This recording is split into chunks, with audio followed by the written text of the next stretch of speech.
Welcome, my friends, welcome to another edition of the Corbett Report. I am your host, James Corbett, podcasting to you as always from the sunny climes of Western Japan on this 8th day of June, 2008. I'd like to remind my regular listeners, and let my new listeners know, that all of the documents, including videos and articles cited in today's episode, can be accessed from my website, corbettreport.com. Simply go to corbettreport.com and under today's episode, click on the Documentation tab. There you'll find a list of links to all of the documents cited in today's episode, organized by time index. I'd also like to remind my listeners that you'll be able to find a new YouTube documentary on our YouTube channel every Wednesday. Finally, I'd also like to remind my listeners to check out our articles section, where you can find articles by myself as well as frequent contributor to the Corbett Report, Dictator Hater. I'd also like to take this opportunity to remind my listeners that the Corbett Report is always soliciting articles from its listeners. All submissions can be sent to us through the contact form on the corbettreport.com homepage. And now, without further ado, let's get to today's real news.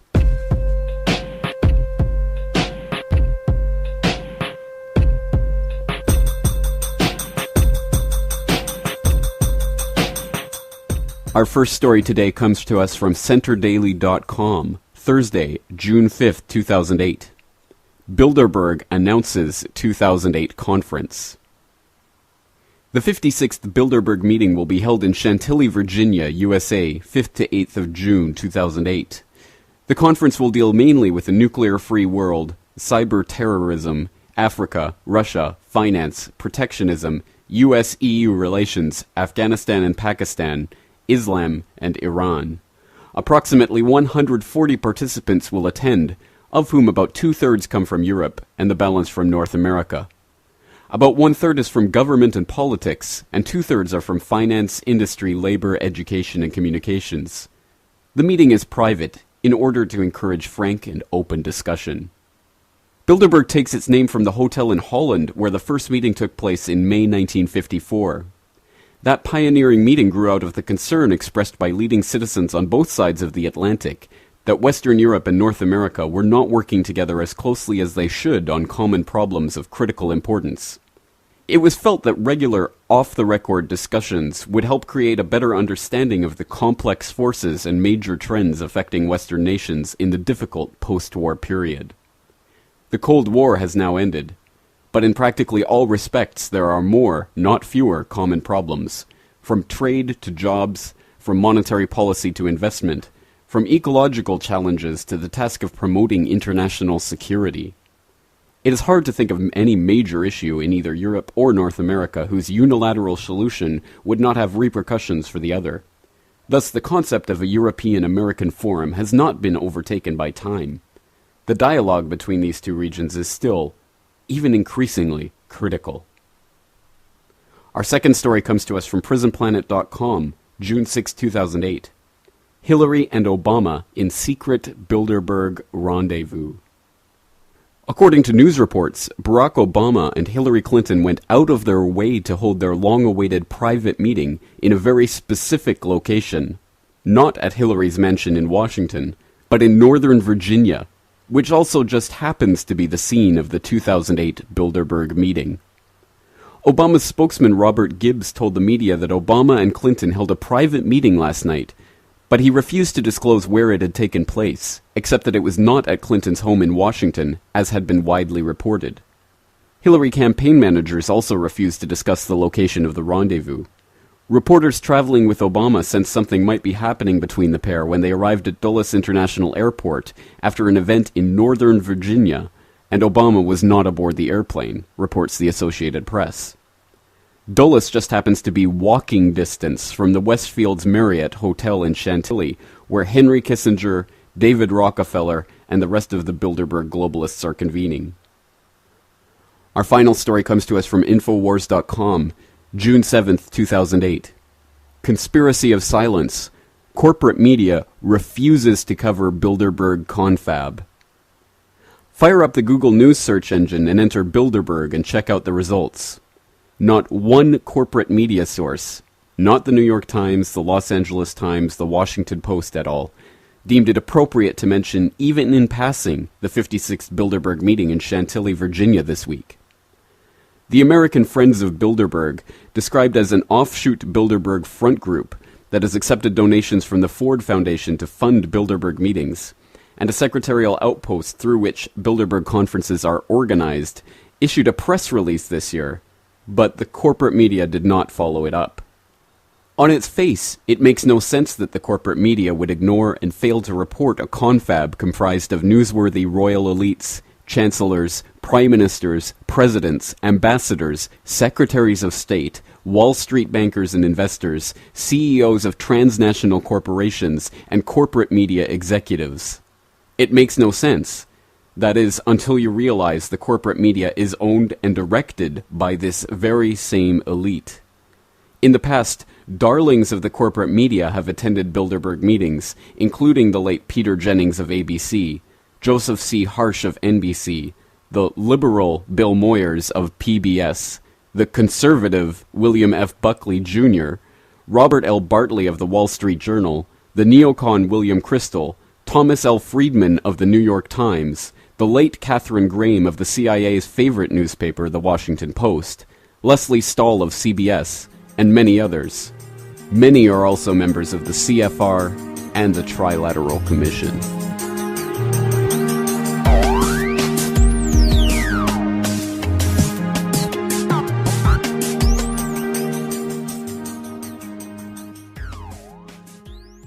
Welcome, my friends, welcome to episode 45 of the Corbett Report, Ptech and the 9/11 software. Today's episode features information that comes from corporate whistleblower Indira Singh. Regular listeners to the Corbett Report might remember Indira Singh from episode 31, Welcome to 9/11 Truth. In that audio documentary, we featured a clip from Indira Singh's presentation to the Citizens Commission on 9/11. If you want to refresh yourself with that information, please listen to episode 31 of the Corbett Report, starting at 16 minutes and 31 seconds and ending at 27 minutes and 36 seconds. That clip, which we featured in that earlier episode of the Corbett Report, featured some of Indira Singh's startling testimony about the information that she gleaned when she was working at J.P. Morgan Chase. Singh was hired as a consultant for J.P. Morgan Chase to develop the next generation of business architecture enterprise software.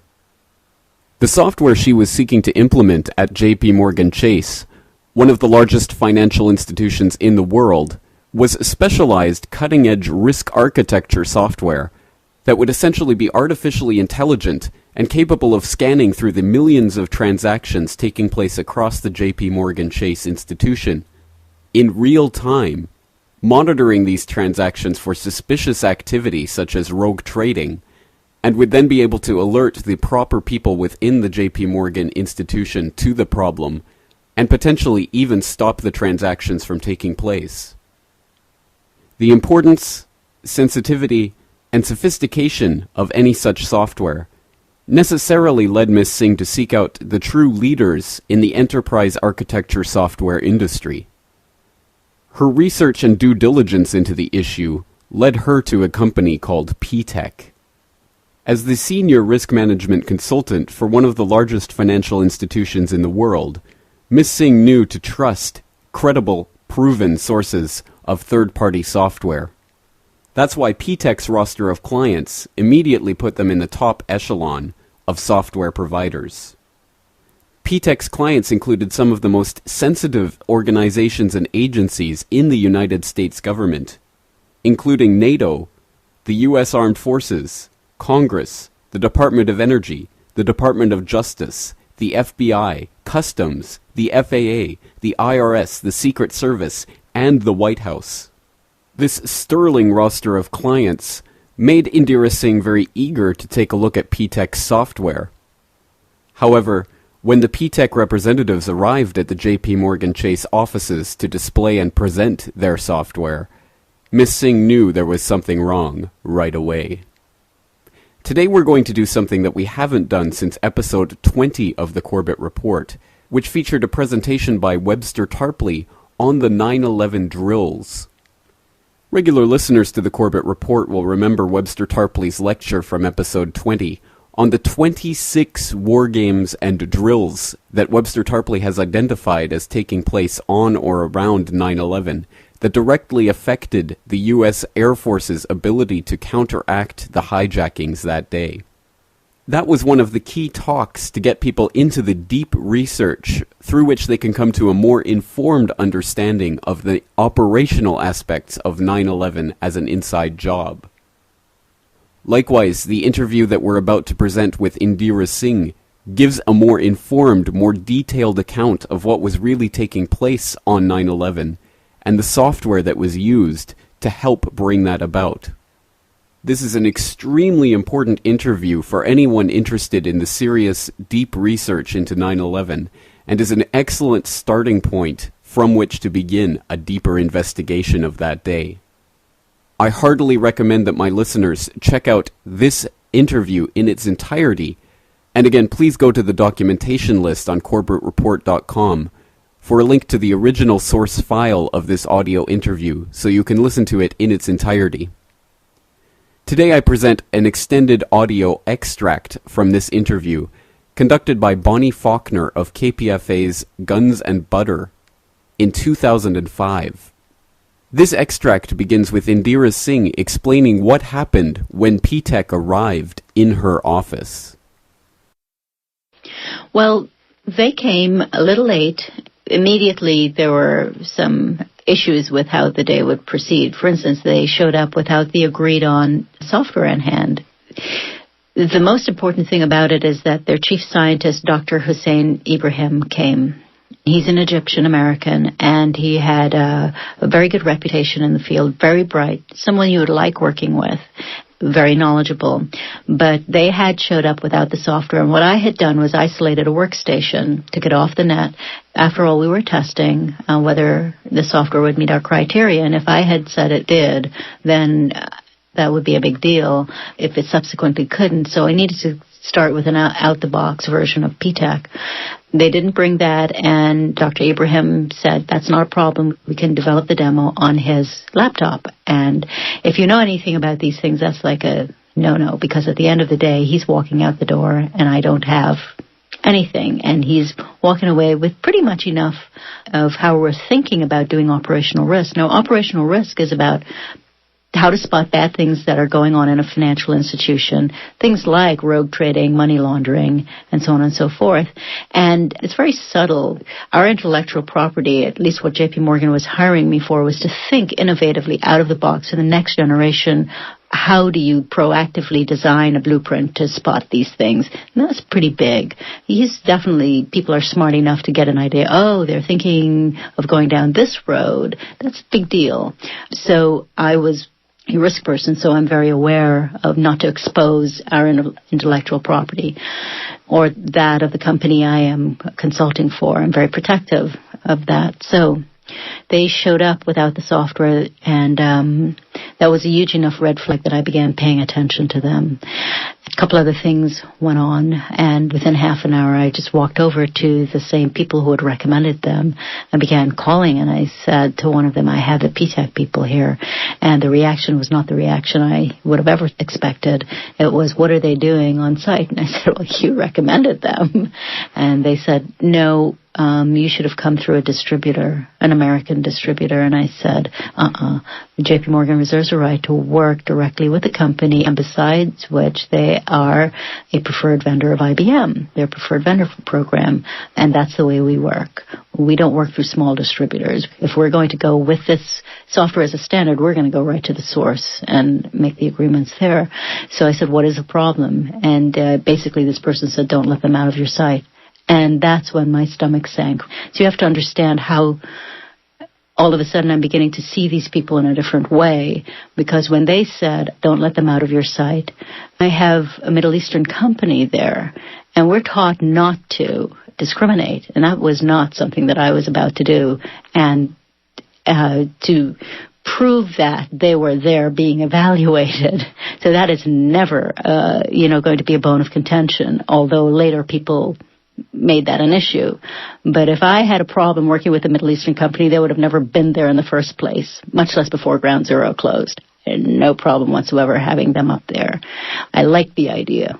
What do you mean Ptech was a Middle Eastern company? Well, that's what subsequently was revealed in the phone call, that their financier, their funders, their investors were all Saudis. And I said, so what? And they said one Saudi has been placed on the U.S. terror list October 12th, 2001. And I said, it got very quiet. I said, you better have proof of that, because having thrown that into my lap now, this is not something that I can ignore. I have to follow up on it. This is not something I can ignore or pretend would go away or have someone else handle. This is risk management at the highest levels of one of the largest banks in the world. It is my responsibility to deal with this. And I said, how can I get proof of this? And that's when they started saying, you need to talk to Jeff Goins, who was one of the only 3 people in Ptech who knew of this relationship. You see, it was that well hidden within Ptech. And so I subsequently called Jeff Goins and I said, well, if this is true, did you not report this? Ptech is a private company, so this relationship would have been privy only to those on the inside. I said, did you report it anywhere that someone who has been placed on the U.S. terror list is key funder, angel investor to a company whose software is utilized at the highest levels of almost every government and military and defense organization in this country, including the Secret Service, the FBI, the Department of Defense, the House of Representatives, the Treasury Department, the IRS, the U.S. Navy, the U.S. Air Force, and last but not least, the Federal Aviation Administration. Are you saying these were all Ptech clients? These were all Ptech clients, and when I was evaluating them, I was pretty impressed. Why not Ptech? Exactly. They're being used at the highest levels of all of these organizations. So I was very excited about using them and having their software be able to be at the heart of what I wanted to develop. And I had no reason to believe that if they were in use everywhere at that caliber, that I would have a problem. And they're also used in Enron. Perhaps I should have thought twice about that, but they're at use in IBM, of course, and the top accounting firms, and even in the FBI. In MITRE. What is MITRE? MITRE is a large company that does specialized technology for defense and intelligence. You would not expect to have an exposure with a company that was so well entrenched and embedded in these kinds of organizations. So what about the meeting? Then did they leave? What happened? Because basically my position was until I had proof, I could not react. That would have been very unprofessional of me. And so I thought of a number of scenarios that could be going on. At that point, I thought it might have been, competitiveness, out of control, distributors wanting the JP Morgan account. It could have been anything. However, the one thing that was true is that the chief investor, Sheikh Yassin Qadi, was indeed placed on the U.S. terror list, because while I was talking to them, while they were still there, I checked out a website that had a list of everyone who had been placed on the terror list. The missing piece was, of course, proving that Sheikh Yassin Qadi was indeed affiliated with Ptech, was an owner of Ptech, because it was a private company. You could say that anybody was an investor, any bad guy or good guy was an investor. Proving it was another thing. So I let everything ride, but I kept an eye on things. And in fact, we did have a presentation that went very, very well, because in no way, shape, or form was I going to jeopardize that. So what happened next? Did you go on working with them, or did you start to investigate Ptech? Well, I continued multitasking. I was working with them. I placed a few phone calls, and people got back to me later that day while they were still on premises. So I was able to separate the concerns, accomplish the task, evaluate the software anyway, start the phone calls to start getting more information. Then my report would have been, this is the software, it's used everywhere, it can do what we want it to do. However, we have this issue with the company, and present that to my superiors and let them decide. Then did you start investigating the company? Yes. What happened next was I spoke with Jeff Goins, and he told me that basically not only was Yassin Qadi was an investor, but that a Yakub Mirza was on the board of directors, and he had been the subject of Operation Green Quest. Many of his Herndon, Virginia vehicles and companies and financing companies had been raided in March 2002. And again, that Mirza was on the board of directors. As we spoke, other names started to come out. My head was pretty much spinning at this point, and I said, have you reported any of this to the FBI? And the answer came back, yes. So I wrote a report to the FBI, and I said, okay, if the Boston FBI has been told, I need to speak with people there, because it's not just my group that's evaluating them, it's so many other groups, but I couldn't believe that if this was all true, that Ptech was still being used by the Department of Defense. There's something a little bizarre about all of this, and really I was beginning to understand unwillingly that the world was not the way we thought of it. Now, this person that you were discussing this with, Jeff Goins? Goins, yeah. Was he an employee of Ptech? Yes, he was. He's one of the key people at Ptech. He held several important positions. He had traveled to Saudi Arabia, and he had met with Yassin Qadi, and he had met with most of the investors. His last position was vice president of sales, which for a small company is pretty significant. He worked with Ptech, helping build the company for 5 years, and he was the one that was based in Virginia, who was responsible for getting a lot of the government accounts with, of course, Osama Ziadi, who was the president. Osama Ziadi is a Lebanese-American who, according to Jeff, got a citizenship under very questionable circumstances, which involves the INS. Now, this is all according to Jeff, so at some point later in the week, I had decided to go down to Virginia and meet with not only Jeff, but a number of other Ptech and ex-Ptech employees, because this was beginning to sound like a Tom Clancy novel, and I needed proof. I told them I needed emails, I needed documents, I needed hard evidence. But in the meantime, within a day or two, I had contacted my rep at IBM, and I said, I need to walk outside with you and talk to you about something. If you guys are thinking of getting seriously in bed with this company, I would suggest that you do some background investigation so that your clients, like JP Morgan and myself, don't end up in the situation. His name was Kyle Hilligos. Kyle told me that he, quote-unquote, wrote a book report and sent it to his legal department, and he was told to just back off the whole thing. In fact, he would don't want to have anything to do with me as I continued investigating. Jeff did get the agents at the FBI, the Boston FBI office, to call me back.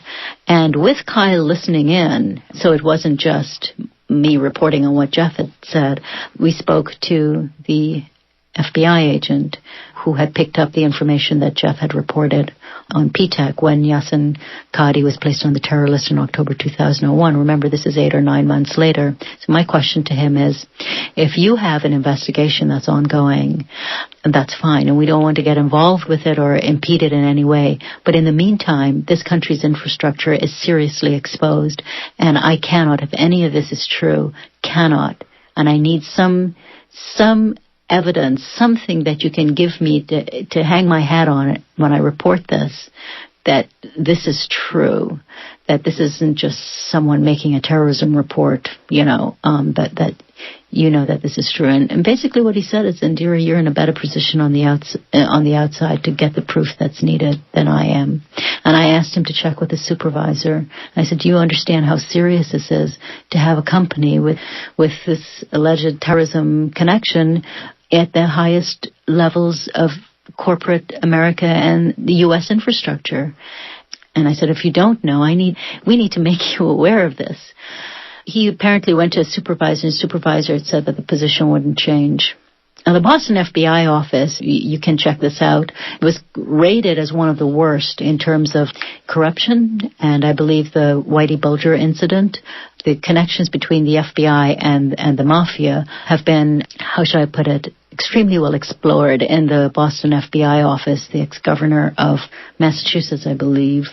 Anyway, this mob character, Whitey Bulger's brother, was in a very high-level political position in Massachusetts and Boston. And in fact, if people were to read Peter Lance's book, Cover Up, He explores it very well and backs up a lot of what I had found here, the interaction between organized crime and the FBI. So when they said they weren't going to proceed, And by they, you're talking about the FBI? The FBI, I said I need something to hang my hat on. And so he sent me a videotape. And the videotape, which I have here, the substance of the videotape was a news clip. It was a news clip of a CBS affiliate based in Boston called WBZ-TV.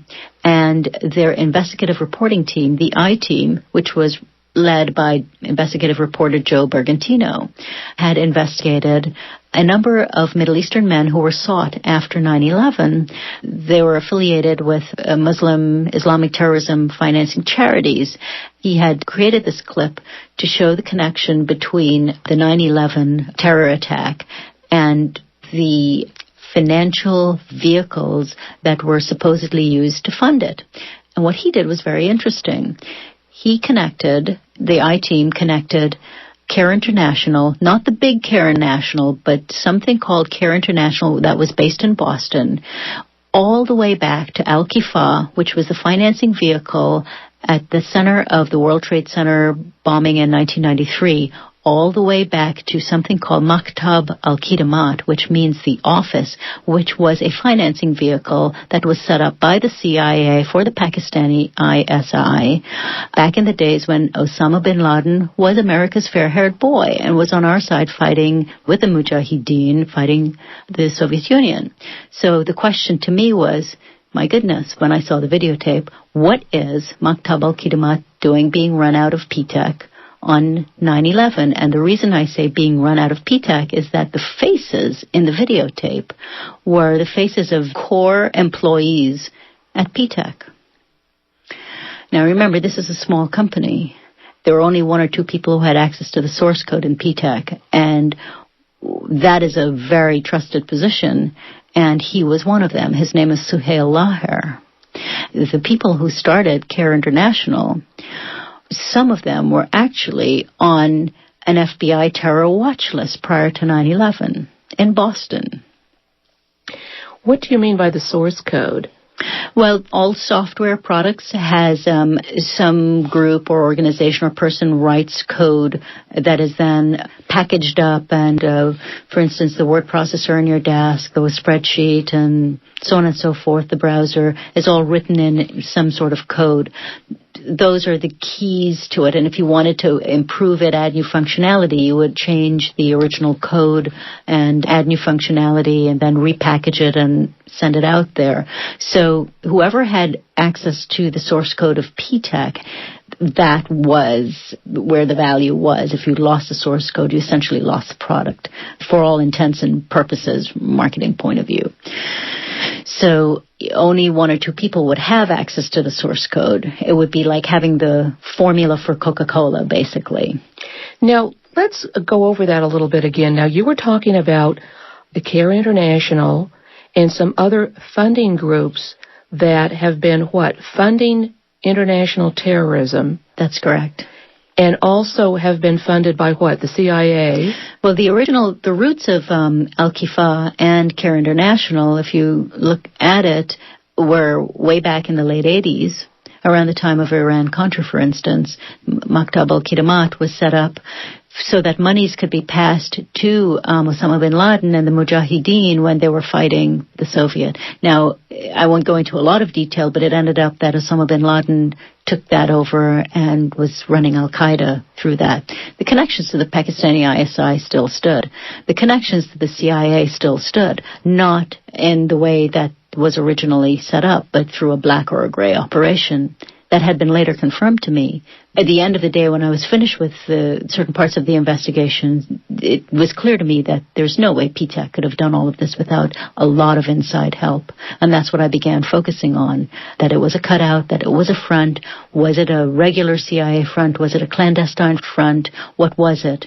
There are walls within the FBI, walls within the CIA, behind which these operations take place, and who is behind those operations, is a key question. Now, people might say, oh, this is all conspiracy theory, but I would like to remind people that conspiracy is very much recognized by the United States Federal Code, and it's called RICO, racketeering and influence, and it is very much recognized because there's so much power in these organizations that they have rules in place. For instance, the DCIA, the director of CIA, cannot, after his term of DCIA, subsequently run for vice president or president, which is what happened with George Herbert Walker Bush. That rule was bent for him.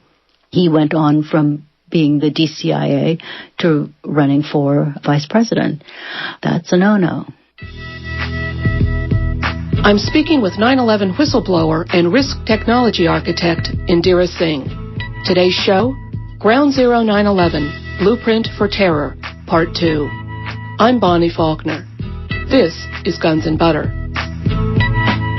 Well, it sounds like you're describing an interlocking relationship then between this software company funded by Saudis and funded by whomever, the United States government, U.S. corporations, and then known groups globally that are accused of staging terrorist attacks. It's all of a piece. Yes, absolutely.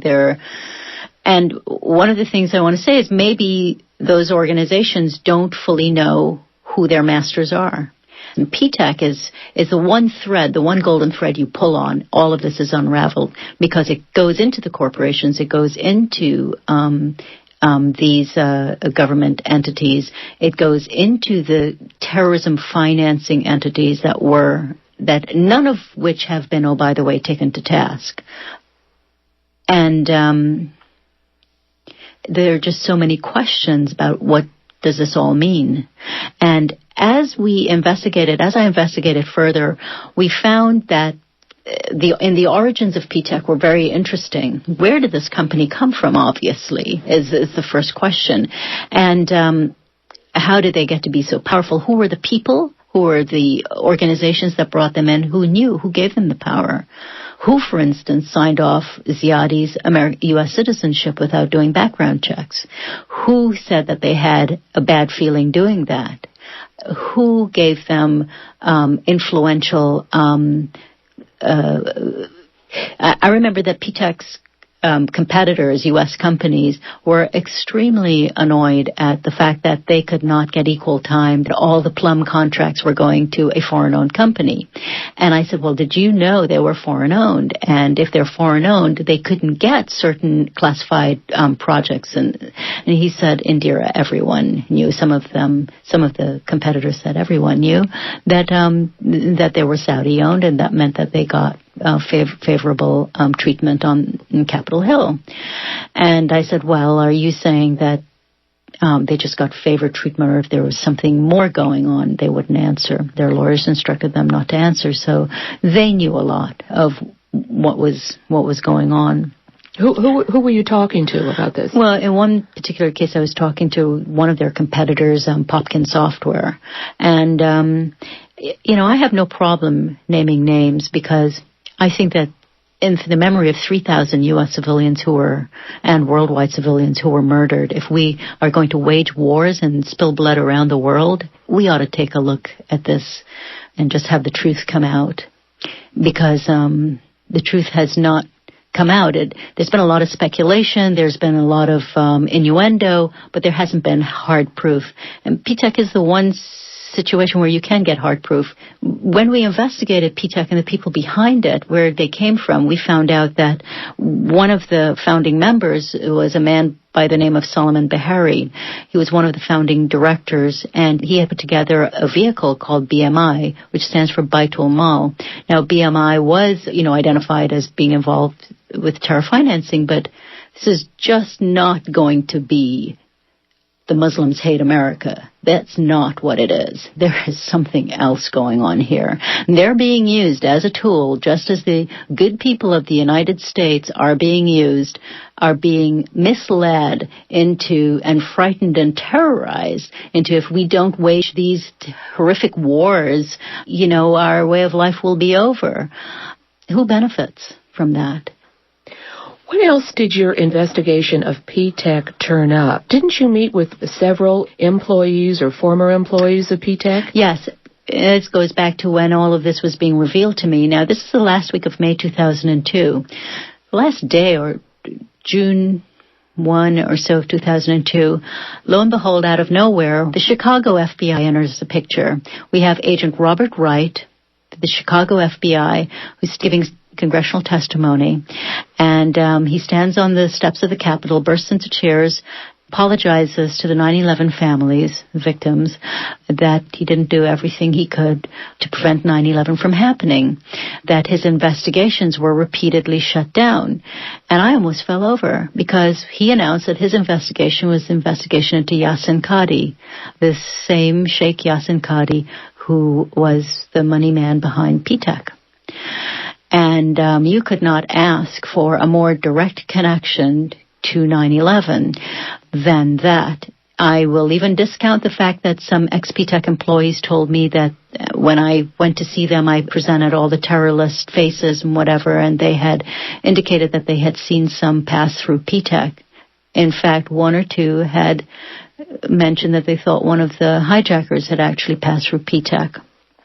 And I said, did you report this to the FBI? Can you tell me when? Can you get evidence of it? Can you get litigation quality evidence, something that would stand up?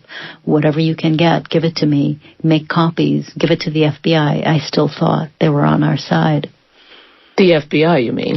The FBI, in fact, and this has to be made very clear, there are some extraordinarily real patriotic Americans and good people in the FBI, as has been said by, I believe, Agent Colleen Rowley, one of the FBI whistleblowers' bosses, that there's a wall in the FBI. And this has been validated to me by various attorneys in Houston who are very close to the power bases and are pretty ticked off at what's happening in this country and are speaking out, as are many CIA agents who are very concerned that it has gone too far, as are many NSA agents who are concerned that it's gone too far, and FBI agents. So we have a lot of people who are speaking out. They've kept quiet too long. They're afraid. They're afraid of what's happening to this country.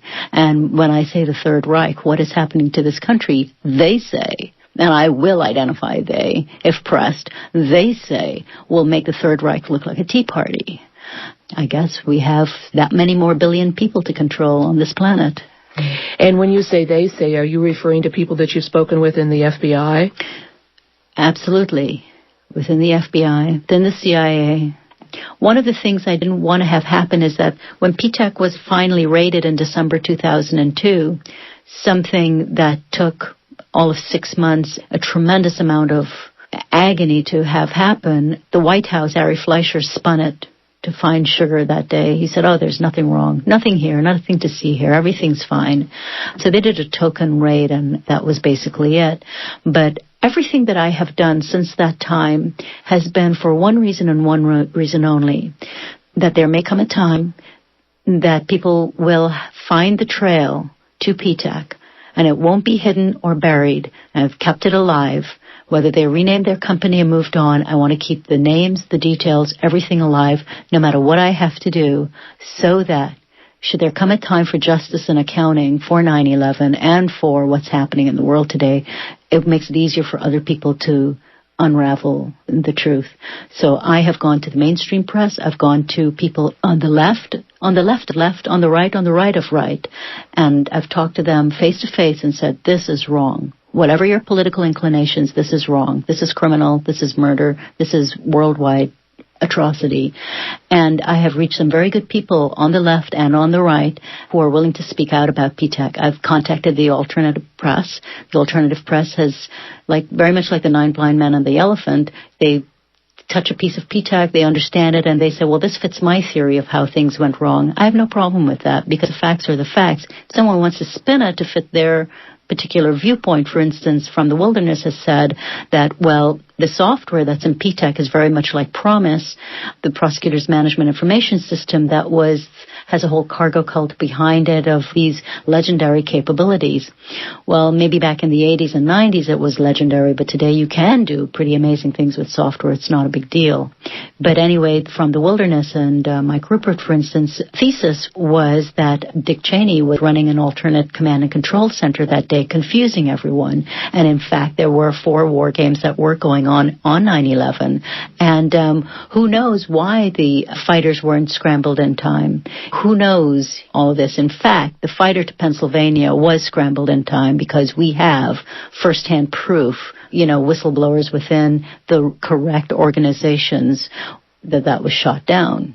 It's just that Let's Roll was a better story, perhaps a story that the American people could handle. But no, I was told at Ground Zero that day, we heard them go over and we knew they were shot down. We were told. It was just later that we were told, well, the passengers brought it down. Well, if you're running a country and you're really under terrorist attack, that might be the way to go. Empower people by saying, if this bad thing happens to you, get up and do something and have a story. I really don't have such a big problem with that, but the fact of the matter is it was shut down. Oh, and that's interesting. And you heard that on the day of September 11th. Yes, I did. And it was corroborated a couple of weeks ago by people who were in a particular situation room. Did you want to say anything more about that? Well, it is possible that there was an alternate command and control system that could you technically use Ptech software to do surveillance and intervention? Well, gosh, yes, that's exactly what I was planning on using it for in one of the largest banks in the world. It's not a problem. So if someone wants to make it their thesis, I have no problem with that. However, I can't say for sure that was going on because I don't have direct firsthand, knowledge of that. No one has told me and offered me proof of that. But could I state that it could happen? Absolutely, it could have happened. Was it necessary for it to have happened in order for us to have a 9/11? I don't know. I don't think so. Maybe, maybe not. That's not my point. The towers came down, 3,000 people were killed, and what I know is the characters behind the funding of it were totally in bed with characters in the United States, and not only just for 9/11, but going on throughout our nation's history. And the big question is why? What are they up to? Could you describe the relationship of Ptech with the FAA? Now, Ptech worked with the FAA for several years, didn't they? Yes, they worked the FAA. It was a joint project between Ptech and MITRE, and they were looking at, it's interesting, they were looking at basically holes in the FAA's interoperability with responding with other agencies, law enforcement, in the case of an emergency such as a hijacking. So they were looking for the escalation process, what people would do, how they would respond in case of an emergency, and find the holes and make recommendations to fix it. Now, if anyone was in a position to understand where the holes were, Ptech was, and that's exactly the point. And if anybody was in a position to write software to take advantage of those holes, it would have been Ptech. Now, was there a reference to Ptech having operated in the basement out of the FAA? Yes.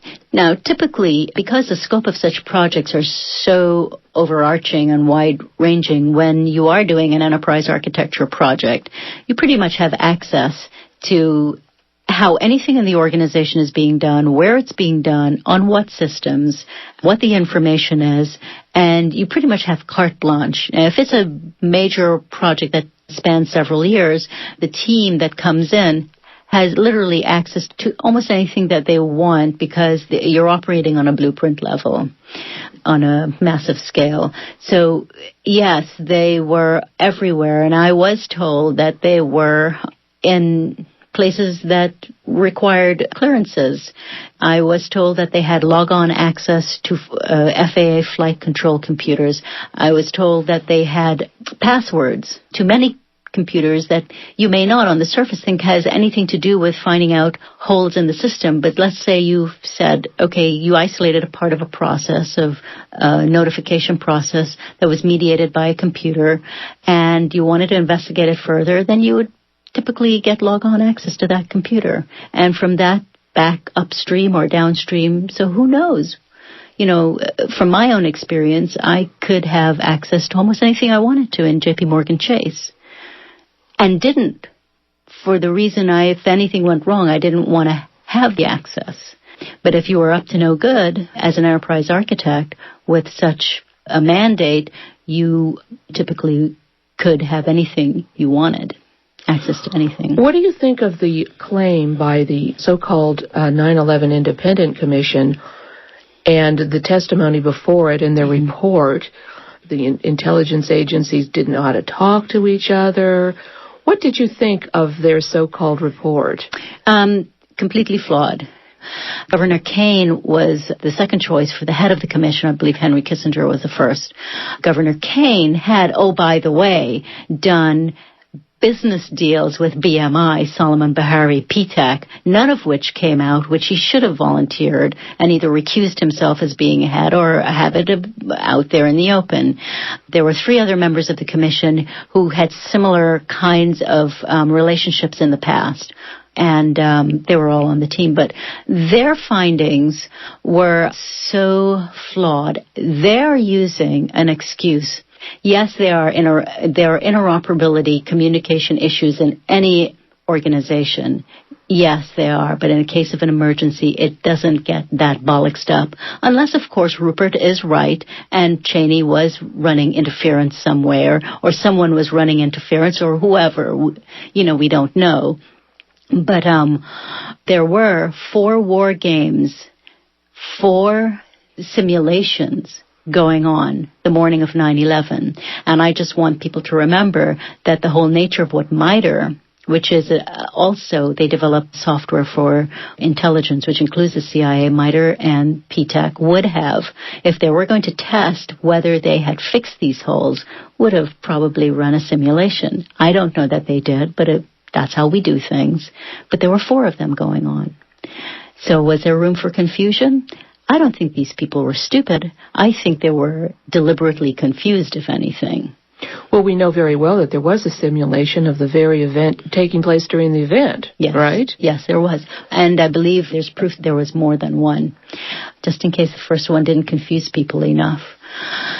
So what does this say? I can be very objective about this and say, well, the terrorists knew that there were war games scheduled for this day and they took advantage of it and called 9/11 the particular day. However, we do know that 9/11 had been selected prior. Okay, so then maybe the war games were set many weeks prior for 9/11. And you can play this game over and over and over. Yes, it was the perfect day. And yes, you needed inside knowledge. And yes, Ptech, with all its myriad associations, would have had the inside knowledge. And yes, Ptech was a CIA front. And yes, Ptech was protected. So was it an inside job? You don't have to look at this indirectly. This is direct. This requires direct investigation. Again, that's a stunning interview, jam-packed with incredible information that goes to the very heart of 9/11.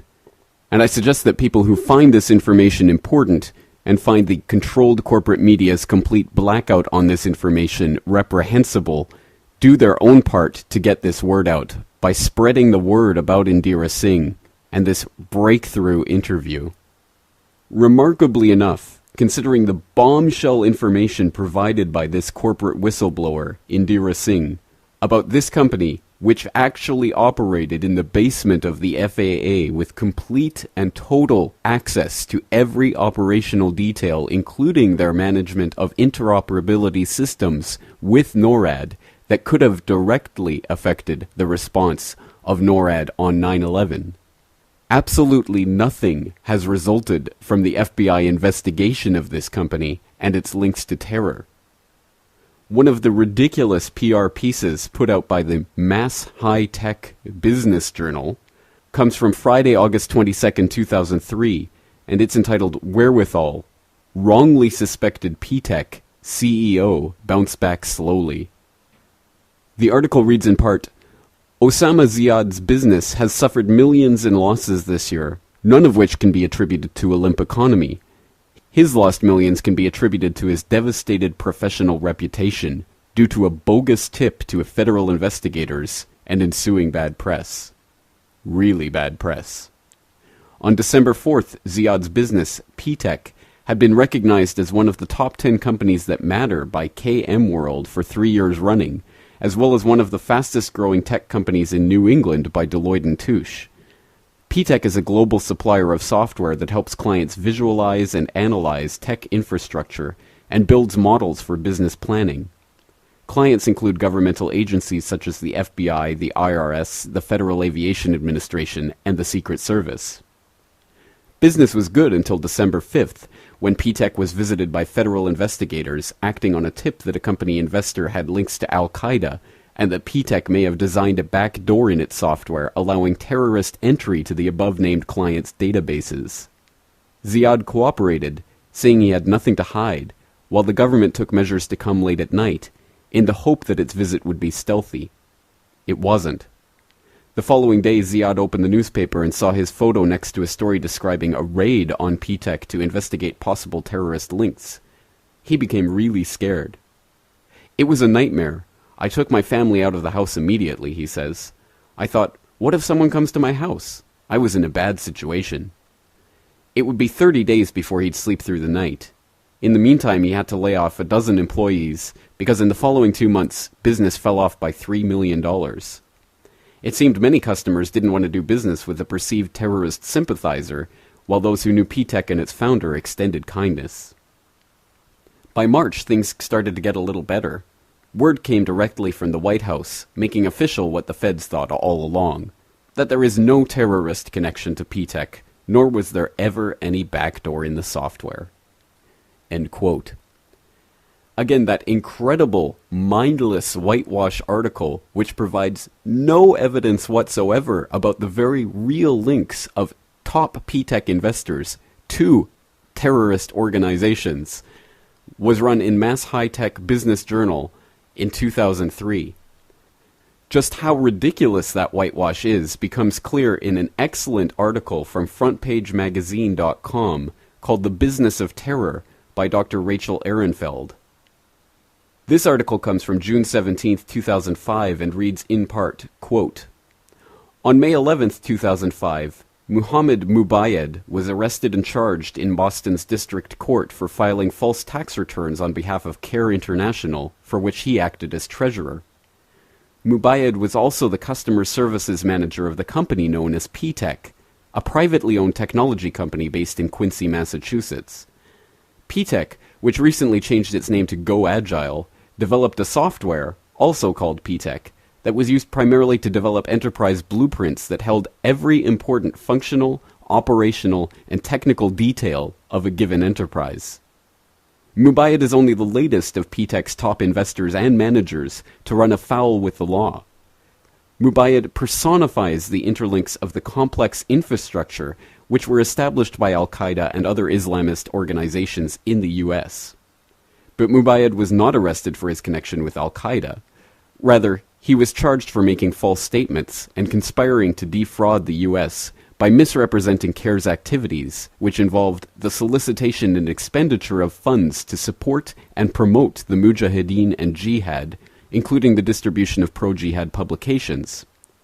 CARE International is the now-defunct Muslim charity that was originally the Boston branch office of the Al-Khaifa Refugee Center in Brooklyn, New York, from which Sheikh Omar Abdel Rahman funded and plotted the 1993 World Trade Center bombing.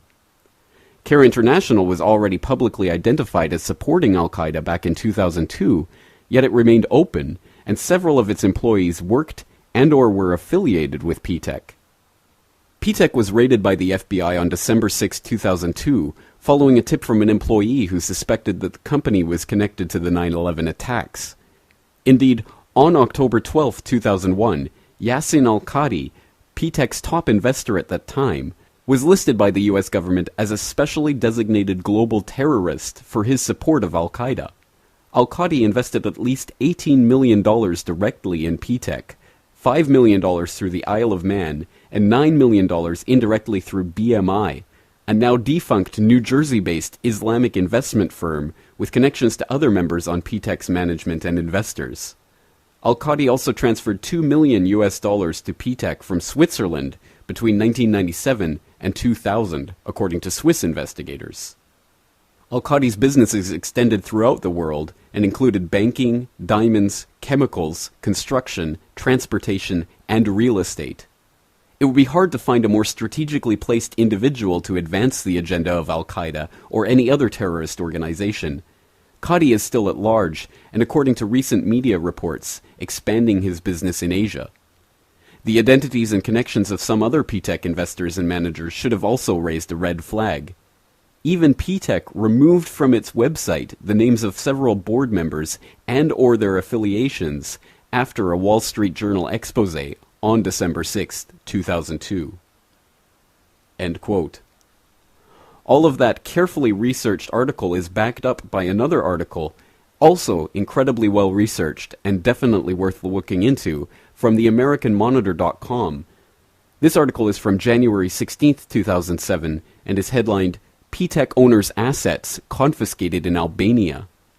It reads in part, quote, the Albanian government has seized the assets of a wealthy Saudi that, for several years, reportedly maintained simultaneous connections to both al-Qaeda and the U.S. government while serving the interests of the CIA. The finance ministry said it ordered authorities to block 4 apartments, a house, 4 bars and shops, and more than 2 hectares, about 5 acres of land, belonging to Yassin al-Qadi, the Associated Press reports, citing the official gazette.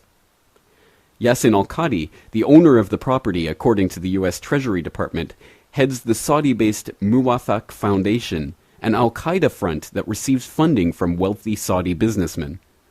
The Treasury has thus identified the prominent entrepreneur as a specially designated global terrorist.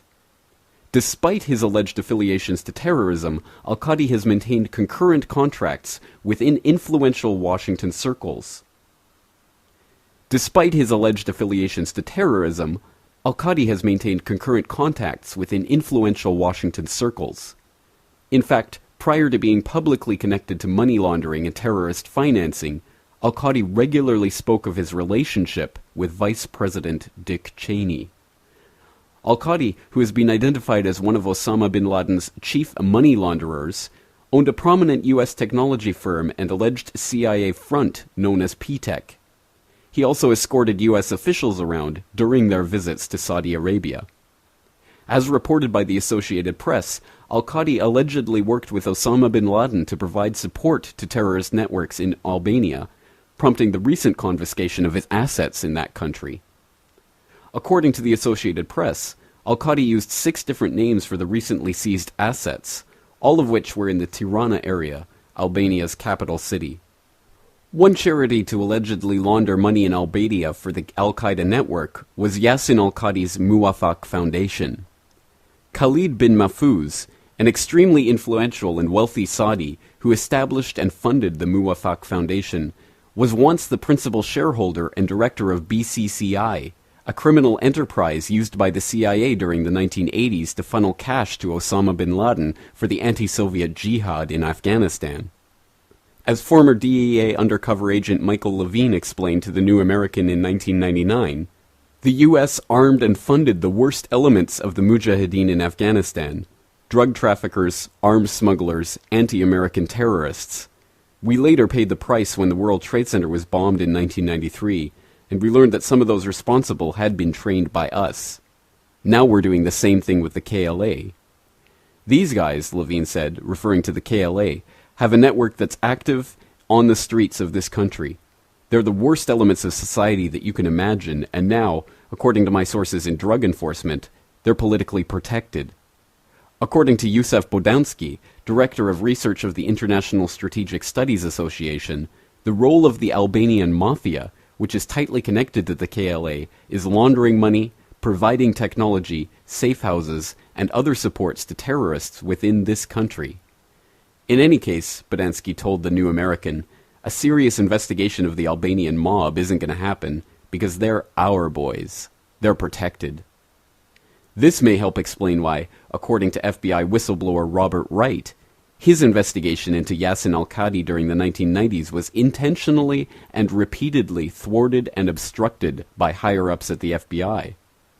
According to Agent Wright, who seized $1.4 million directly linked to al-Qaeda in 1998, FBI intelligence agents lied and hid vital records from criminal agents for the purpose of obstructing his criminal investigation of the terrorists in order to protect their subjects, and prolong their intelligence operations, as reported by the group questioning Wright, Judicial Watch. The supervisor who was there from headquarters was right straight across from me and started yelling at me, "You will not open criminal investigations. I forbid any of you. You will not open criminal investigations against any of these intelligence subjects," Agent Wright told ABC News in 2002. According to Agent Wright and other members of his former unit, the money trails of the 1998 African embassy bombings led back to Al-Qadi, but even after the bombings, FBI headquarters wanted no arrests. According to Agent Wright, it is very likely that 9/11 would have been prevented if he had simply been allowed to do his job. End quote. Again, the importance of all of this information cannot be underestimated. Special Agent Robert Wright said he was investigating a company with 26 subsidiaries, and when he was referring to that, he was referring to BMI, the larger organization which had Ptech as one of the jewels in its crown. And it later came out that the head of the 9/11 Commission, Governor Kane, actually sold a piece of property in New Jersey through BMI Inc. What does it mean that Robert Wright's investigation into BMI and Ptech and the global terrorist financiers was shut down, and that the person who was appointed to head the 9/11 Commission after Kissinger didn't make the grade with the 9/11 victims' family members, actually had dealings with that company? For more information on that, please look into FBI agent Robert Wright and the claims that he made in September 2002 that the FBI was continuing to protect terrorists from criminal investigations. And for even more information on the cover-up, I suggest an article entitled "Michael Chertoff and the Sabotage of the Ptech Investigation," which details how Chertoff was involved in a turf war with the FBI for control over Operation Greenquest, the Special Customs Investigation Force, which Indira Singh cited in that interview with Bonnie Faulkner, that was charged with finding and tracking down international sources of funding for global terrorists. Perhaps it's no surprise and no coincidence that after Chertoff gained control of Operation Greenquest, it became completely ineffectual, as evidenced by an article on the counterterrorism blog by Christopher Heffelfinger called Operation Greenquest Unresolved, which notes that this massive multi-agency initiative has not yet yielded any convictions, and that was as of October 2007. For those wondering what's happened to Indira Singh since 2005, well, you might want to join the club. She has gone underground in the last 3 years, presumably as a way of staying safe, while she continues to research and write her book about the Ptech investigation and the various links that she has uncovered through that investigation. She has recently resurfaced, however, to write a memorial to Michael Corbett, a radio talk show host who has interviewed Indira Singh before, and who died under mysterious circumstances in March of this year. I direct listeners again to the documentation list for this episode, from which they can find a link to Indira Singh's memorial to Michael Corbett, and also to the interviews that Michael Corbett conducted with Indira Singh, in which she goes even further into naming the names behind Ptech and her investigations into the global terrorist financing ring. Again, this is the deep research which really will expose those people who had a hand in not only perpetrating, but in then covering up the attacks of 9/11, and the sophisticated enterprise architecture, that software that they used to help bring those attacks about. It's my hope that this episode of the Corbett Report does not present all of the answers to what happened on 9/11 in one neat little package, but I do hope that it presents enough information to get you thinking and get you started on your own research. It's only by the collective efforts of a community united in a common cause of exposing the real culprits of 9/11 that we can ever hope to achieve 9/11 justice. Please get out there and use these articles and this interview as a basis for your own deep research. And please keep the Corbett Report updated on your research. Again, I invite all my listeners to submit articles to the Corbett Report through the contact function of the CorbettReport.com homepage.